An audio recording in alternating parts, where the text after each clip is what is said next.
Армысыздар менің құрметті көрермендерім, сіздермен бірге мен Жансая. Бүгін сіздерге мен үй жағдайында қалай оңай тез арықтауға болатыны жөнінде айтпақпын. Ол үшін менің каналыма тіркеліп, лайк басып, жақсы пікір қалдырып, мені қолдап кетулеріңізді сұраймын. Яғни бізге үй жағдайында ешқандай қатаң диетасыз қалай арықтауға болады? Ол үшін бізге керегі кәдімгі күнделікті ішетін таза су, яғни қанша мөлшерде ішетін болсаңыз соншалықты. Онымен бірге бір ас қасық демеймін, осылай ыдысқа тұз салып қоясыз. Яғни бұл тұз сіздің дастарханыңызда, яғни нанмен бірге тұру керек. Бұл тұздың сізге пайдасы жөнінде айтатын боламын. Яғни ең бірінші біз суға келеміз. Ең бірінші біз суды ішуіміз керек.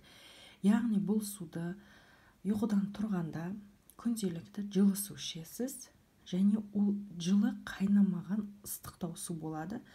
Соны ішіп, мынау біздің саусағымыз дозатор, яғни осының көмегімен біз бұны тұзға батырып, яғни осы тұзды алып тіліміздің астына саламыз. Тіліміздің астында ол 5 минуттың ішінде еріп, тілдің астындағы майда ұсақ тамырлар арқылы ағзаға өтеді. Ол бір рет жасаймыз. Екінші,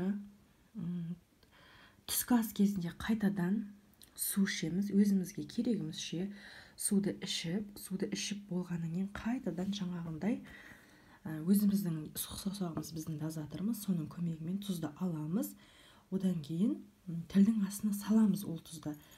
Сөйтіп, ол тұз майда ұсақ тамырлар арқылы ағзамызға өтіп, яғни ағзамызға су барады. Біздің аузымызға тұз салғаннан кейін ешқашан су ішуге болмаса, ас ішуге болмайды. Яғни 10-15 минут ішуге, тамақ ішуге болмайды. Яғни біз қатты ауырсақ та, бізге ауруханаға барсақ физраствор құяды. Яғни физраствор ол тұзды су, яғни ағзаны сумен қамтамасыз етеді. Бізге сол үшін күніне қанша рет су ішсек, сонша рет осы судың артынан осылай тұзды осы сұқ саусақпен тілдің астына салып отыру керек. Яғни жүрек айнымайтындай болу керек. Осылай бір күн жасайсыз, 3 күн жасайсыз, 4-ші, 5-ші күндері сіз өзіңіздің ағзаңызда жеңілдікті сезесіз. Яғни сіздің тоқ ішегіңіз тазара бастайды. Біздің тоқ ішегіміз тазарса, неше жылғы шлактардан тазарса, біріншіден арықтаймыз. Екіншіден денсаулығымыз қалыпқа келеді. Кімде экзема бар, семіздік бар, кімде өт ауруы, бауыр, асқазан, иммунитет, осының барлығы қалыпқа келеді. Қан қысымы, инсульт, инфаркттың бәрін алдын алады. Яғни су және тұз. Күніне қанша рет су ішсеңіз, сонша рет жасауға болады. Бұны 1 ай жасайсыз. 1 айдан кейін 1 ай демалып, екінші қайта жасайсыз. Өйткені ағзада тұз тым мөлшерде көбейіп кетпеу керек.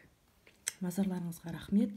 Менен тағы да пайдалы ақпараттар тыңдап білгілеріңіз келсе, арнама жазылып, мені қолдап кетіңіздер.